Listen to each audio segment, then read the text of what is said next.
morning, grade 6. First, Morning, Sir Jorge. okay, first, we study about decimal in place value.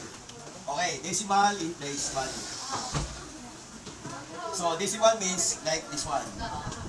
Points or dot. No? For example, okay, first in line, look at the decimal.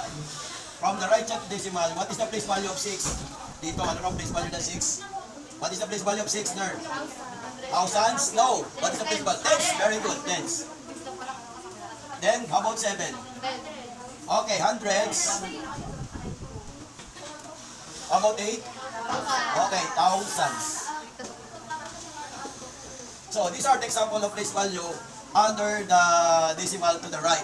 Then to the left, first in line, after or before decimal, what is the place value of 5? After or before decimal, what is the place value of 5? Ones, very good.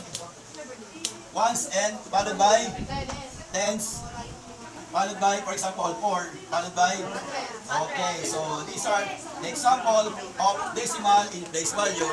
From the left side, we have ones, tens, and hundreds. Then on right side, after decimal, we have tens, hundreds, and thousands. Okay, so class, that's all. This is the place value under decimal. Goodbye, and to everyone, bye-bye. Bye-bye, sir.